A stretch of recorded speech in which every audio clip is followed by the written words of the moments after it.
በስተመጨረሻም ናቲሻ እንግዲህ ለትሁቴ ማነው ተመስገን ወደ ከተማ አባዬ ቤት ይዟት መጥቶ እንግዲህ አባዬ በአማረ ሁኔታ እንደዚህ ዲኮር ምናምን አዘጋጅተው ቀለበት አሰረላት። አባቷ ታዲያ በጣም ተናዷል ማለት ነው። እውነት ለመናገር እንዴት ለሁለተኛ ጊዜ ክብሬን ታስደፍራለች ሲል እንግዲህ ያዙኝ ልቀቁኛል አባትየው ማለት ነው። እንግዲህ ምንም ማድረግ አይቻልም።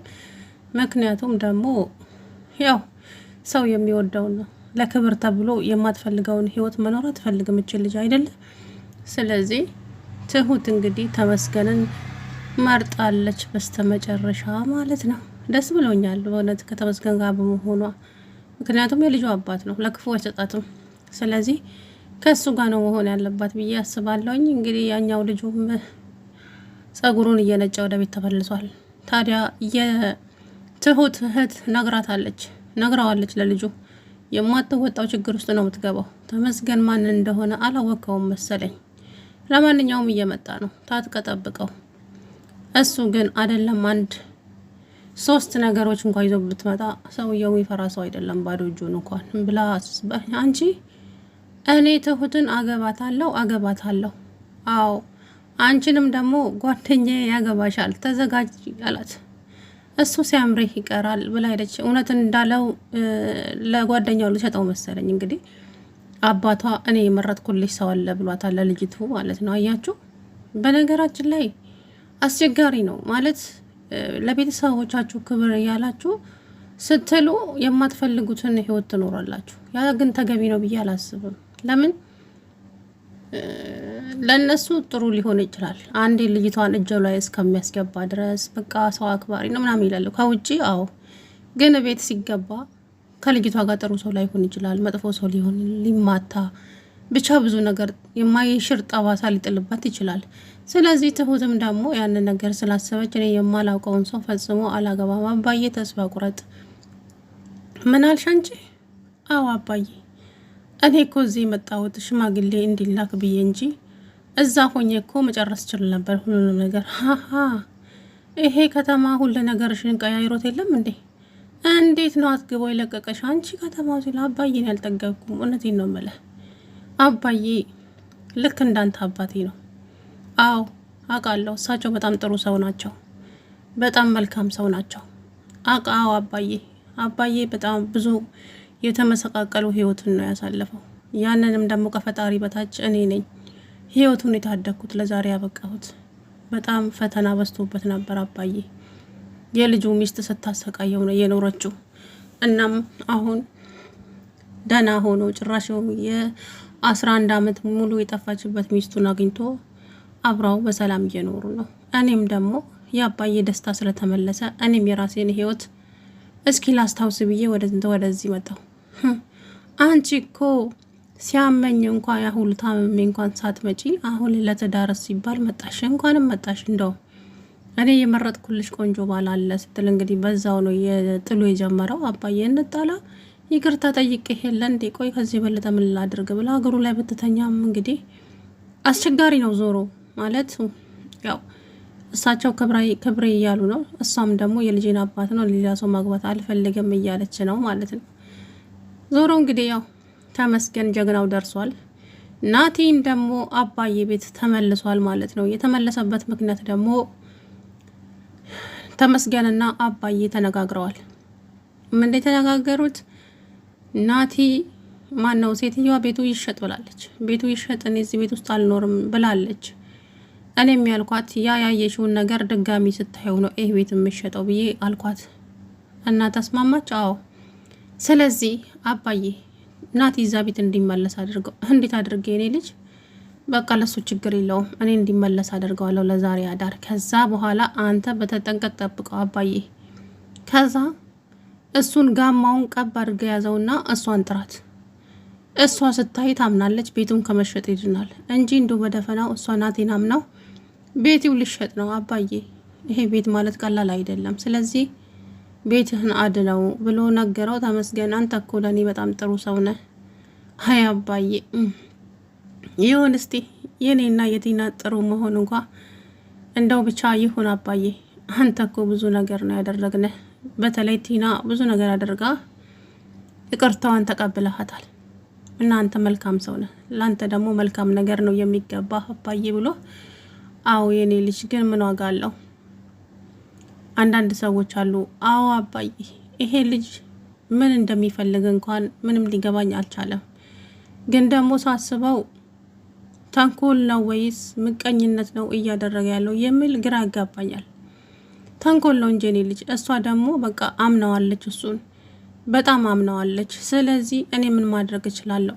እኔ ግራ ተጋብቻለሁ። ተመስገን በቃ እሷን በምንም ተአምር እንድትከፋ ወይም ተከፍታ ማየት አልፈልግም አባዬ። አሁን እድልም በጣም አስቸጋሪ ሁኔታ ውስጥ ነው ያለችው። እሷም ደግሞ ቤተሰቦቿን ማግኘት ትፈልጋለች። እንደውም ዛሬ አባባ ጋር ሄዳ ነበረ። አዎ ልጄ፣ እኔም ባለፈ ብሬት ሄጄ ነበረ እና ምስቴ ደግሞ አባባ ዛሬ ምን እንደሚሏት አላቅም። ታዲያ እድልዬም አባባ ጋር ሄዳ ሁሉንም ነገር ነገሯት። አክስትሽ በጣም መጥፎ ሰው ናት፣ ጨካኝ ናት እና ከቻልሽ እሷ እጅ ባትገቢ ጥሩ ነው ብሎ አባባም ነገራት። አድራሿን ታውቃለህ? እኔ አላቅም የኔ ልጅ። አረ እሷ ምን አድራሻ አላት? በጣም መጥፎ ሰው ናት፣ ተጠንቀቂያት ብሎ አባባም እንግዲህ እኔ ቡና ጠጥተሽ ትሄጃለሽ፣ ባለቤቴ ቡና ታፍላለሽ ብሏትም አይ መሽቷል ሄዳለሁ ብላ ሄደች። ታዲያ እድል እያለቀሰች ደብዳቤ እየጻፈች እያለ እቹ የአባዬ ሚስት መጣችና እድልዬ የኔ ልጅ ምን ሆነሽ ነው የምታለቅሽው? ስትላት ኧረ አላለቀስኩም እማዬ፣ ያልቅሰሻል እንጂ በእኔ ምክንያት ነው አይደለ? አዎ እማዬ በአንቺ ምክንያት። ምክንያቱም ራስ ወዳድ ሆንሽብኝ። ያቺ እዛ ደሳሳ ጎጆዋ ውስጥ እማቃት እማዬ አይደለችም እዚህ ያለችዋ፣ ሌላ እማዬ ሆናብኛለች። እዛ እኮ ፍቅራችን ብቻ እንጀራ ነበረ፣ ግን እዚህ ስትመጪ ሁሉ ነገር ተቀያይሯል። አትፍረጅብኝ ልጄ፣ ላንቺ በማሰብ ነው። እስኪ ንገረኝ እማዬ፣ ለእኔ ምንድን ነው ያሰብሽልኝ? እስቲ ትንሿን እንኳን ንገረኝ ብትላት የውልሽ እድልዬ አክስትሽ መታ ነበረ። ከዛስ መታማ አክስትሽ በጣም መጥፎ ሰው ናት እና የቤተሰቦችሽን ውድቀት ነው የምትፈልገው፣ ውርስ ነው የምትፈልገው። እናም ከቻልሽ እዚሁ አሳድጊያት፣ ቤተሰቦችሽ አልቀዋል ብለሽ እዚሁ አሳድጊያት ብላ። እንዳየዋት ከሆነ ግን ሴትዮዋ በጣም መጥፎ ሰው ናት ልጄ።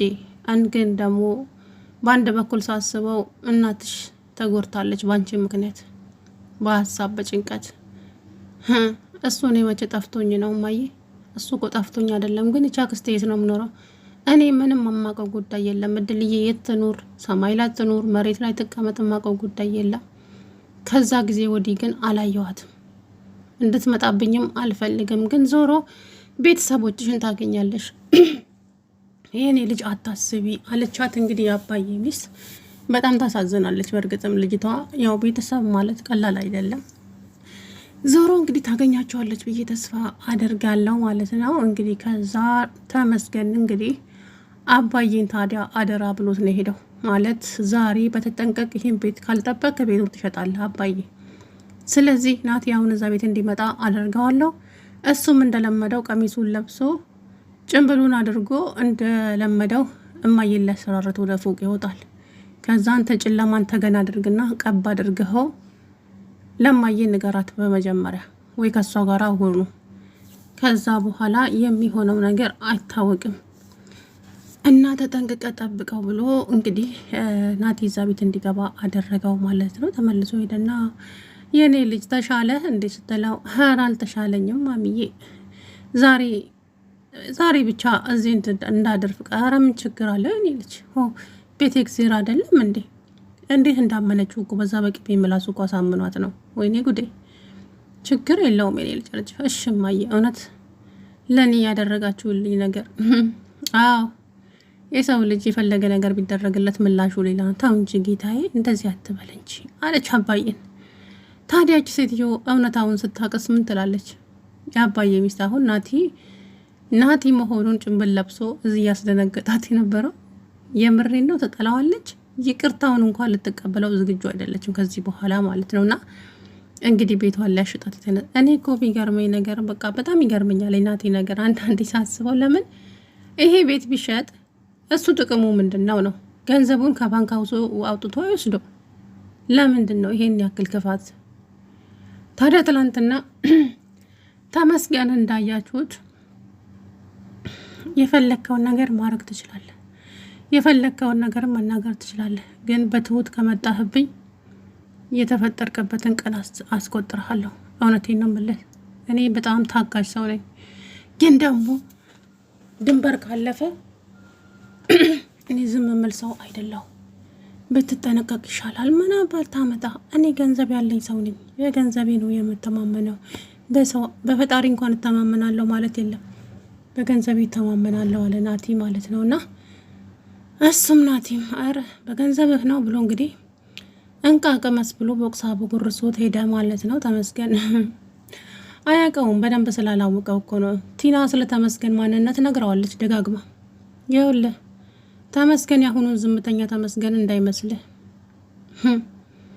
ብቻ አንድ ቀን የተነሳ ቀን አንተ ትችለዋለህ። እኔ ምንም አያገባኝም ናቲ፣ ከሱ ጋር ግን ሰጣ ገባ ውስጥ ባትገባ ጥሩ ነው ብላ ነግረዋለች። ዞር በይ አንቺ።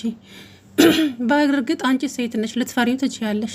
እኔ ግን ወንድ እኮ ነኝ። አንቺ እስኪ ማን እኮ ሞክረው እንግዲህ። እኔ የምችለውን ተናግሬያለሁ።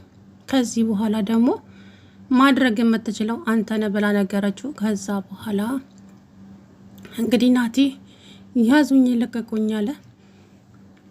ተመስገን ወደ ገጠር ሄዷል። ትሁትን ምናምን ሲል ወይኔ በቃ አሸነፈኝ ማለት ነው። እንደዚህማ ሊሆን አይችልም። ተመስገንማ እኔን መቼም አያሸንፈኝ። ደግሞ እኮ እንደው ተስፋ አለመቁረጡ በጣም ነው። ሲጀመር ትሁት እሱን መቼ መረጠችውና? ትሁት እኮ እሱን አትፈልገውም ጨርሶ። ግን ልትበቀለው ስለፈለገች ሽማግሌ ላክና ያሸነፈ እኔን ያገባኛል ስላለችው ነው እንጂ ትሁትን ፈጽሞ አይፈልጋትም። እቺ ምናምን እያለ እየሳደባት አይደል እንዴ? ስለዚህ እሱ ከተመስገን ጋር ፉክክር ውስጥ ስለገባ ብቻ ነው። ዞሮ እንግዲህ ተመስገን ትሁትን የራሱ ያደረጋት በቅርቡ ማለት ነው። ሰላም ውድና የተከበራችሁ የቻናሌ ቤተሰቦች እንዴት ናችሁ? አለው ደህና ነኝ። እንግዲህ ትሁቴና ተመስገን ተሞሸሩ።